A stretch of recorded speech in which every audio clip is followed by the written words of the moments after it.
Welcome to Real Life with Jenny. My name's Jenny Sanapedaratna. Did I say that slow enough?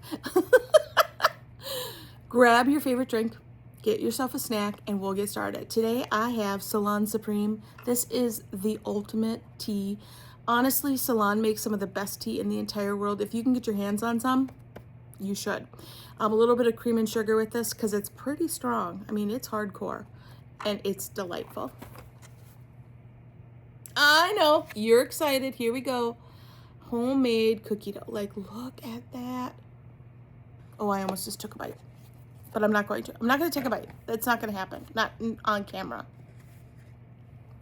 All right, so let's get real.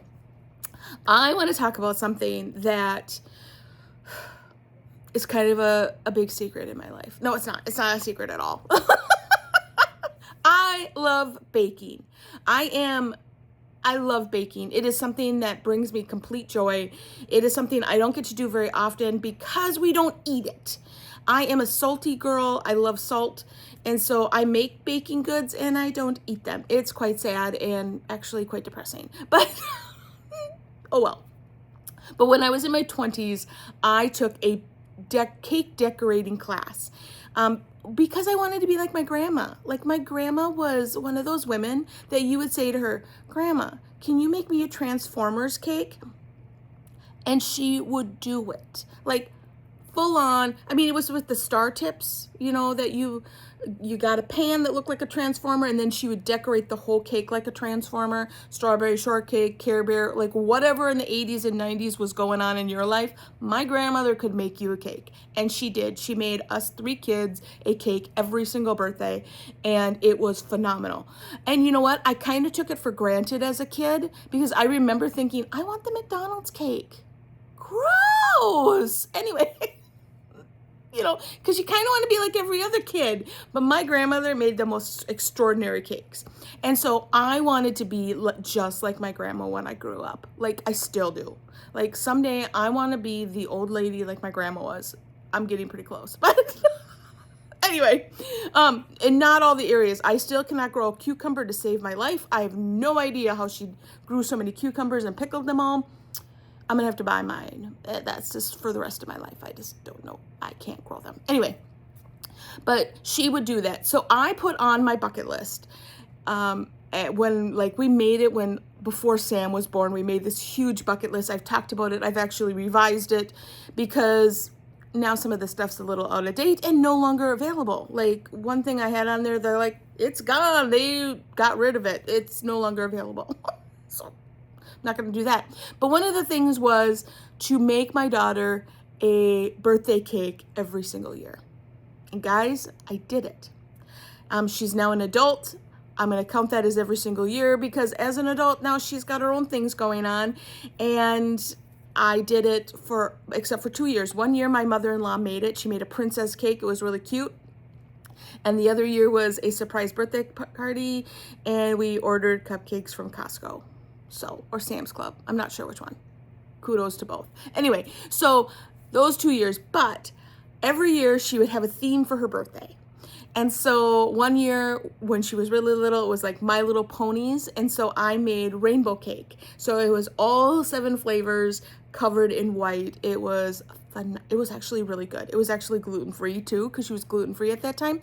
So that was really fun. I've done a zebra cake. We've done Mickey and Minnie cakes. We've done a polka dot cake where like you cut it open and it's full of all these different colored polka dots. I know. It was I just absolutely love that. I loved making those cakes. But the problem that I have with this, like I said before, is we don't eat it. So the other day, I had a book club and I was like, I have no food in the house. You know how that happens? Like all of a sudden you look around, you're like, would it be good if we had food in the house? That's kind of where we've been since like my daughter left last fall. Like our house is like today even we got groceries and I'm like, I don't think we actually got groceries. Most of it was like paper goods. What am I thinking? We needed food.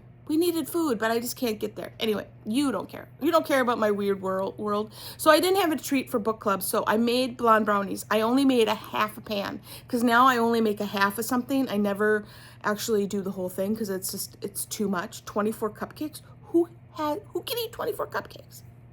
Not I. And so I made a half a pan, and because book club is full of so many treats, I think everybody had one. I didn't go, did you eat one? I don't know. But I had this, and I actually had to throw away the last one yesterday because it got too hard. Like, we're not good at eating our baked goods, but I love making them. And the thing that I love about baking is you take simple ingredients. So you take flour of some sort, a sweetener of some sort, a shortening, an egg or applesauce people use, or whatever they're, a leavening, vanilla. You're not skipping vanilla, right? And then some kind of flavor. It is just like these super simple things that turn into something extraordinary. So when my daughter came home this weekend and felt kind of sick and felt kind of sad, I made cookie dough. Thus, I have the cookie dough. And I brought some back to her just to kind of give her a little, hey, I love you. And it was one of the best recipes I've ever had. It's a brand new recipe because I have like cookie dough recipes and I have recipes for baking the cookies. Does that make sense? Like, because my favorite baking the cookies is made with like Crisco, and trust me, you don't want to eat that as a cookie dough. Ugh. So I have cookie dough, and I have cookie dough to bake cookies. And I'm whipping it up. I mean, like whipping. Anyway, I'm whipping it up in the front of the house. And yes, I live in a trailer, and you have up and down. We have front of the house and back of the house. Like, does that make sense? So, because we're long, front of the house, back of the house. So I'm whipping it up.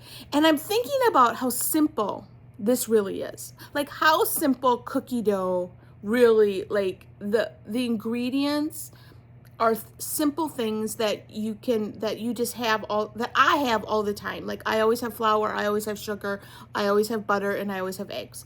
And that can whip into so many different things and so many different varieties. Like, you add a couple extra eggs, you change the sugar to brown, you change the sugar to white. Like, you come up with totally different things. It's like magic. It is incredible what you can do with these really simple things. And I'm whipping them all up. I had some chocolate chips. I taste it. It's the best cookie dough I've ever made. I will be completely honest. I did not send it with her back to college. I kept it here. I'm such a bad mom. But that's okay. It's okay. Forgiveness happens. She can come home and have some if there's any left.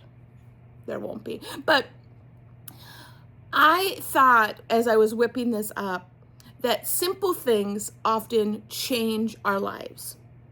Simple things change our lives. Simple habits, simple interactions change how we think and what we think. And first of all, the power of our words are incredible. They're simple, but they are incredible. They can make or break someone's day. They can make or break someone's day. You can be mean in one or two words and take someone down like there's nobody's business. You can also make someone's day like there's nobody's business. The other day, someone said something just super sweet to me. It was it was really random, and it was just like, I just absolutely love that about you. And I went, wow. Oh, wow, I've never thought of that. It was less than a sentence. It was a quick little text that someone sent and just said, hey, I really love this about you. Thank you so much. And I was like, oh, wow, like my whole day had completely flipped. The power of our words is something that we do not think of how important they are. When you are in Walmart or you are somewhere and you are ticked, like life, you want to just be hopping mad. I mean, you do. You want to be hopping up and down mad at whatever's going on. It is really easy to destroy someone that it's not their fault. It's really easy to throw words at someone that it's not their fault. It's store policy or it's above their heads. These poor people are just doing their jobs and hating every minute of it. And my job is to not say words that cannot be unsaid, right? And that's really hard. That's hard on social media. And I think that we have to be really careful with what we say on social media too. Just words are so important. I remember things that teachers said to me in first, second, third grade, 30 plus years ago, that people said to me because it shaped and transformed my life. So we have to be careful with those simple things and the simple habits, the habits that are life-changing. When you put them into your life, it doesn't need to be, I'm going to walk 16 miles a day. Sometimes it's, I'm going to park 3 parking spots over from where I normally park, and I'm going to walk that distance and make a small change. It is a small thing that can make, when you put it all together, it's life-changing, right? When you are going shopping for the day, I call it running errands or going to town, right? We're going to run errands today, and I'm going to go to 4 different stores. And if I go to 4 different stores and I park at the end of each of those parking lots, I am walking further than I would if I went to a park and tried to figure out, drive to a park, go to a park, get the dog out, walk around, come back. Like, perfect idea, never gonna happen because by the time I get there, but I need to go get the milk and I need to get the eggs and I need to get the butter because I need to make cookie dough. So if I park further down parking, maybe not all the way at the end when it's some of those big ones, but I have done that. It matters on how cold it is, let's be honest, or how warm it is. And I make that walk. It's life-changing. I've seen a difference in just that small little difference. I've noticed that in my Bible reading this year because I've made that goal of only reading 3 chapters, no more.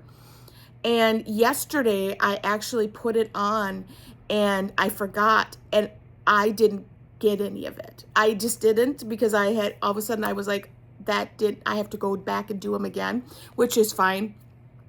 But I was like, I need to stick to the small because that's what's life-changing. When I stick to, I'm only going to do 3, then I actually pay attention for those 3. I'm actually engaged for those 3. When you make a small change, it makes a big difference.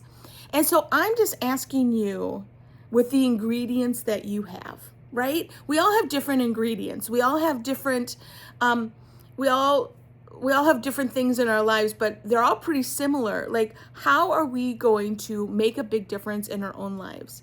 My husband has been saying for years, and my daughter just did a video about 10,000 hours.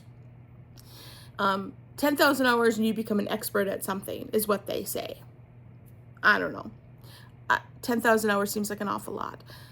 But my daughter put out today, I'm going to attack this 1 hour at a time. And I was like, okay, I don't know that I could attack anything for 1 hour because my attention span is not that high. But I can do 5 minutes. I am going to work on becoming a better podcaster 5 minutes at a time, right? I don't know what I'm working on, but I'm pretty close to 10,000 hours at this point if you count all the ones that end up on the cutting room floor because this is take number 75 or whatever. I don't know what's going on, but you know what I'm saying? Like, I just encourage you. I encourage you to use the ingredients that you have. Don't become complicated. We're not making creme brulee here. Like, we don't need to do anything wild. Cookie dough is great. Cookie dough is simple and it's delightful and it can be life-changing. Like, I don't know that's life-changing. Well, I don't know. I think it could be for me, but it's because I love cookie dough. But what can you do in your life? What simple thing can you change? Can you move forward? Can you focus on that really could make a difference in your life? Let me know in the comments. I would love to know what small thing you can change.